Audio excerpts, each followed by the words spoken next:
Next हमारा आता है अपॉइंटमेंट कैसे होता है। अब अपॉइंटमेंट होने का है इनका आर्टिकल 165। तो आर्टिकल 165 क्या कहता है? आर्टिकल 165 कहता है कि कि जो स्टेट है, स्टेट में एक जो एजीएस है उनको अपॉइंट करना है for the legal purpose in which for in the concern state. तो आर्टिकल 165 बताता है। और उनको कौन अपॉइंट करते हैं मैं बता चुका हूँ, गवर्नर करते हैं। वो सिटीजन ऑफ इंडिया रहने चाहिए। अब उनमें खास बात क्या होनी चाहिए? खास बात हमारे पास ये 4 बातें हमारी मेन है इसके अंदर। ये 4 बातें। पहली बात है वो कहता है कि वो क्वालिफाइड होने चाहिए for the appointment as a जज of high court. High court के जज की लेवल की उनकी क्या होना चाहिए? उनका स्टेटस होना चाहिए, उनके पास क्वालिफिकेशन होनी चाहिए। दूसरा, वो 10 साल तक किसी भी जुडिशियल ऑफिस में उन्होंने काम किया हो, यानी कहीं पर भी न्यायिक, जो हमारा न्यायिक, हिंदी में न्यायिक बोलते हैं ना, ना य इक न्यायिक। तो अगर कोई भी उन्होंने ऐसा काम किया है जिसमें उन्होंने जस्टिस का काम किया 10 साल तक, या फिर वो हाई कोर्ट के 10 साल तक जज रहने चाहिए। यही हमारे क्या है मेन क्वालिफिकेशन है अपॉइंटमेंट कैसे होता है। और कर्ता को ये बता चुका हूँ, काउंसिल ऑफ मिनिस्टर करते हैं। अब एक और पॉइंट निकल के यहाँ पे आता है कि जो हमारे अटॉर्नी जनरल ऑफ इंडिया थे उनके पास कोई भी एज लिमिट नहीं थी, बट एजीएस के लिए, advocate general of the state के लिए मैक्सिमम जो लिमिट रखी है कि भाई वो क्या है 62 ईयर से ज़्यादा की उनकी एज नहीं होनी चाहिए। तो ये इंपॉर्टेंट पॉइंट है, ये आप याद रखेंगे। नेक्स्ट हमारा आता है कि कॉन्स्टिट्यूशन में किस चीज़ के बारे में नहीं बताया गया है regarding to the advocate general of the state. First is tenure of the office proceeds. First tenure means होता है उनका कार्यकाल, कि भाई वो कितने साल तक अपॉइंट रहेंगे, कितने साल तक वो एजीएस बने रहेंगे, उसके बारे में कोई भी बात नहीं की गई है in the constitution of India. Second thing is procedure और ground of the removal. Removal means कैसे हटाएं उनको, तो हटाने का प्रोसीजर या किस वजह से, किस गलती से, ग्राउंड यानी कि किस कारण से आप उनको हटाएंगे, वो भी मेंशन नहीं किया गया है in the constitution of India. Third is remuneration. Remuneration means like salary.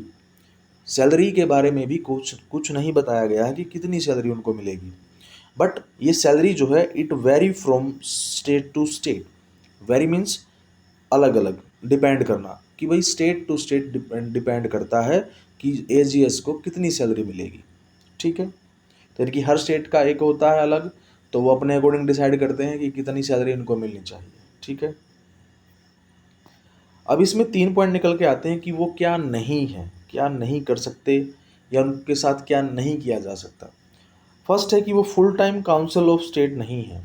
ये यहाँ पे गैप हो गया, ये काउंसिल ऑफ है, स्पेस मिसिंग है यहाँ पे। तो वो स्टेट गवर्नमेंट के फुल टाइम काउंसिल नहीं है। काउंसलिंग करने वाले, एक तरह से काउंसिल उनके लिए वर्क करने वाले, एडवाइस करने वाले, तो वो फुल टाइम नहीं है। तो इसका मतलब क्या है? वो पार्ट टाइम है। सीधी सी बात है भाई, अगर कोई फुल टाइम नहीं है और फिर भी काम कर रहा है तो वो पार्ट टाइम काम कर रहा है।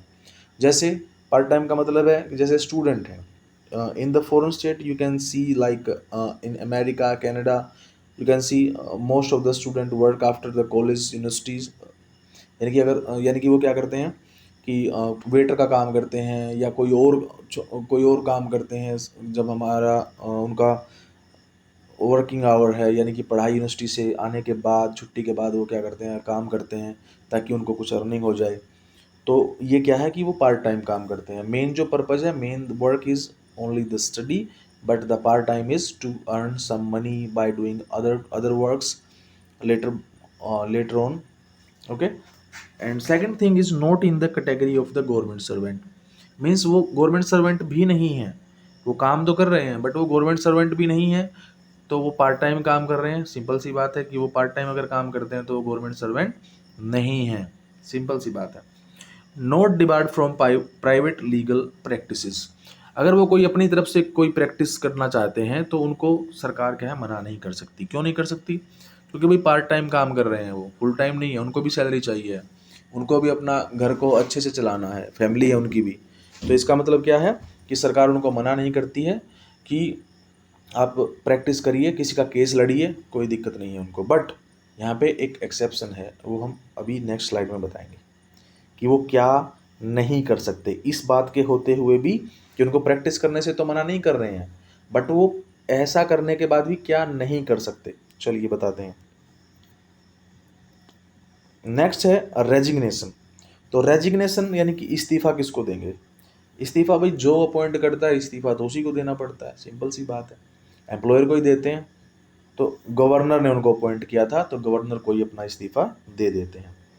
अब दूसरा ऑप्शन ये है कि गवर्नमेंट ही रिजाइन कर दे, पूरी की पूरी सरकार ही बदल जाए, या सरकार गिर जाए, या अभी इलेक्शन होने वाले हैं कुछ स्टेट में, for example in Haryana next year there will be going on for the election होने वाले हैं। तो मान लो इलेक्शन में क्या हो जाता है, सरकार बदल जाती है। फिलहाल in the current time the BJP is in the power, तो बीजेपी पावर में है, बट अगले साल अगर मान लो बदल जाती है सरकार, तो बदलने का मतलब है कि जो ये वाली सरकार है बीजेपी जो है उसने अपना एजीएस अपॉइंट किया हुआ है।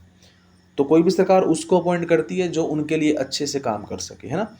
तो वो क्या करते हैं, अब सरकार ही बदल जाएगी, मान लो अगर सरकार बदल गई तो क्या हो जाएगा, एजीएस को भी रिजाइन देना पड़ेगा, ठीक है, क्योंकि नई सरकार आएगी तो वो अपने अपने एजीएस को अपॉइंट करेगी। अब क्यों अपॉइंट करेगी, इसका भी एक तरीका है। अभी लास्ट स्लाइड में हमने पढ़ा कि वो गवर्नमेंट सर्वेंट नहीं है, अगर वो गवर्नमेंट सर्वेंट होते तब तो उनको नहीं हटा सकते, तब तो चाहे कोई भी सरकार आए वो तो भाई जब तक रिटायर नहीं हो जाते तब तक काम करते रहेंगे, लेकिन वो तो पार्ट टाइम है, और पार्ट टाइम है तो सिंपल सी बात है कि जैसे सरकार आई उन्होंने उनको बदल दिया कि भाई हम अपनी तरफ से लेके आएंगे। For example you are preparing for the IAS and when you become an IAS then you are a government servant, not a part time servant. Okay, आप पार्ट टाइम नहीं है, आप परमानेंट काम कर रहे हैं सरकार के लिए, तो कोई भी सरकार आएगी आप IAS ही रहेंगे, आप IPS ही रहेंगे। Okay, so this is full time. Come to the next point. Next point is,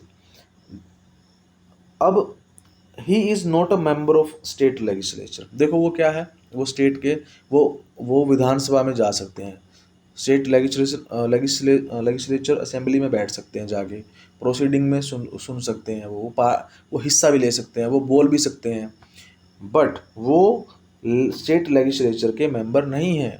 वो राज्य विधानसभा जो होती हैं, राज्य विधान जो है वहाँ के मेंबर नहीं हैं।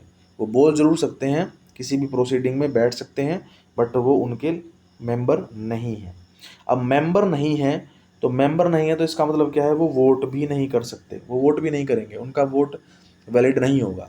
अगर वो किसी चीज़ में वोटिंग होती है, किसी भी एक्ट को लेकर या कोई भी पॉलिसी लेकर आ रहे हैं, तो अगर ऐसा होता है तो वो क्या है, वो वहाँ पे वोट नहीं कर सकते। ये एक पॉइंट था, ये इसी से रिलेटेड है, इसी से, ठीक है, बट हम इसमें भी काउंट करेंगे, इसको इसमें भी इंक्लूड होता है। चलिए आगे देखते हैं। अब वो क्या कर सकते हैं, ऑडियंस इन ऑल कोर्ट मैं बता चुका हूँ, और ये किस में आता है, ये राइट्स हैं कि क्या क्या अधिकार दिए जाते हैं एजीएस को। तो एजीएस को जो अधिकार दिया जाता है, पहला है कि भाई वो पहले स्टार्टिंग में बात करते हैं आर्टिकल 177 की। 177 में उनको राइट्स दिए जाते हैं।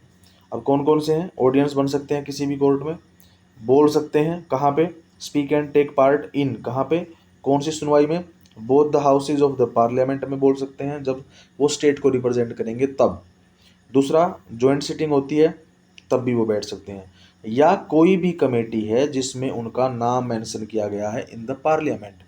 पार्लियामेंट में अगर उनका नाम किसी भी कमेटी में लिया गया है कि भाई मान लेते हैं कि हरियाणा है, तो हरियाणा के एजीएस का नाम लिखा गया है किसी कमेटी में कि आप इस मैटर पे काम करिए हरियाणा के लिए, तो जब प्रोसीडिंग होगी पार्लियामेंट के अंदर तो उनको बुलाया जाएगा, क्योंकि उनका नाम उसमें मेंशन है, और वो वहाँ पे जाके आराम से बैठ सकते हैं, वो बोल भी सकते हैं, वो वहाँ पे उसमें हिस्सा भी ले सकते हैं, बट वोट नहीं कर सकते हैं। वोट करने के लिए कौन है, काउंसिल ऑफ मिनिस्टर्स, जो सारे कैबिनेट रहेगा स्टेट का या सेंटर का, तो वो बोलेंगे, वो वोट करेंगे, बट ये सिर्फ बोल सकेंगे, हिस्सा ले सकेंगे, इससे ज़्यादा ये कुछ नहीं कर सकते, ठीक है। लिमिटेशन क्या रहेंगी, क्या क्या वो नहीं कर सकते। पहली बात तो वो एक काम नहीं कर सकते, वो सरकार के खिलाफ नहीं बोल सकते।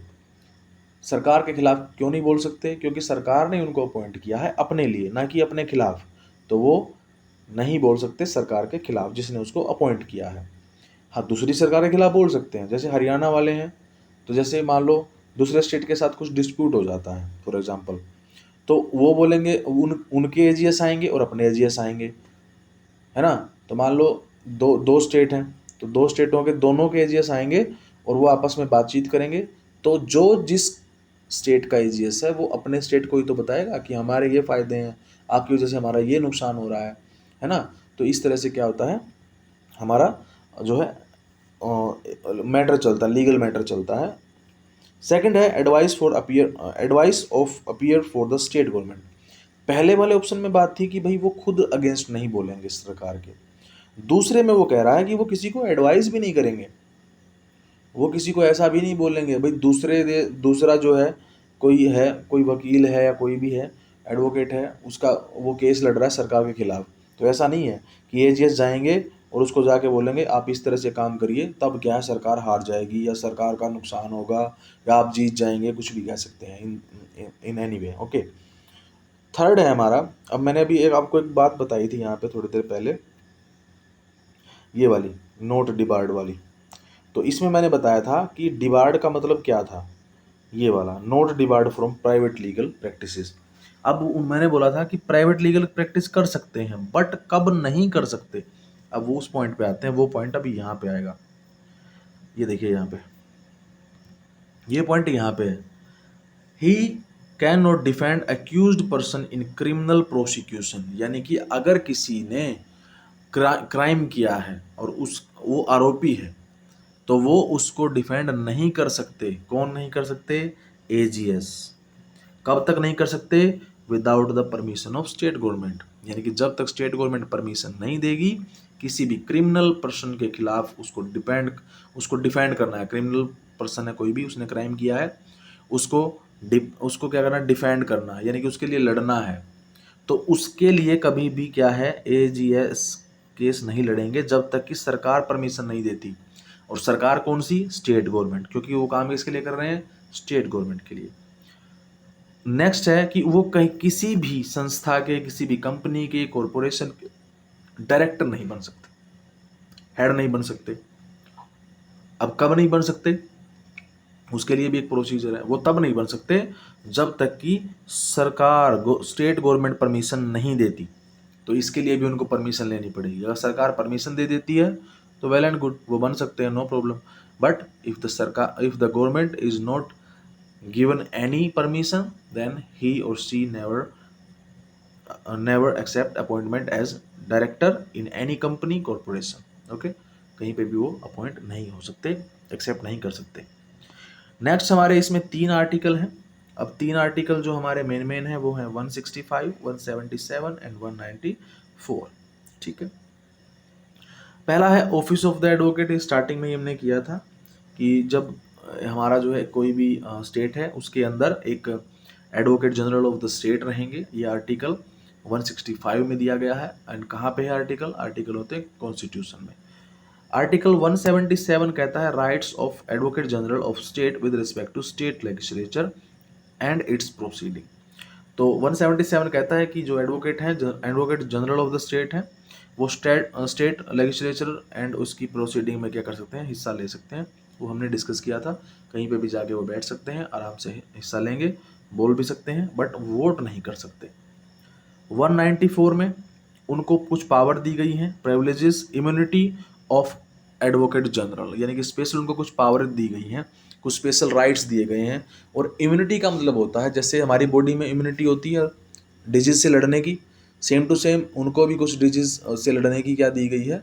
इम्यूनिटी दी गई है। डिजीज से हमारा मतलब यहाँ पे लीगल प्रोसीजर से है कि मान लो उनको डायरेक्ट अरेस्ट नहीं कर सकते, उनको एक नॉर्मल पर्सन है उनकी तरह बिहेव नहीं किया जाएगा उनके साथ थोड़ा सा उनको टाइम दिया जाएगा। जैसे किसी ने अगर कुछ कर दिया है, कोई करप्शन चार्जेस हैं या कुछ और चार्जेस उनके ऊपर लग जाते हैं किसी भी मैटर के, तो उनको ऐसा नहीं है डायरेक्ट पे जाए, घर पे गए उठा के ले आए गाड़ी में डाल के, ऐसा नहीं होगा।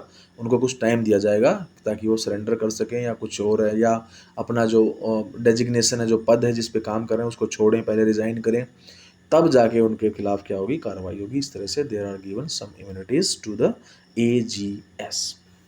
ओके, अगर आपने पुराना वीडियो देखा है पहले वाला तो उसमें आप देखेंगे कि ये वाले जो आर्टिकल हैं सेम टू सेम चीज़ें हैं, सेम टू सेम चीज़ें आर्टिकल चेंज हो जाएंगे बस, बाकी ये जो हैं ये सेम रहेंगे। वो अटॉर्नी जनरल ऑफ इंडिया में दी गई। ठीक है, तो देखिए कौन कौन सी दी गई हैं।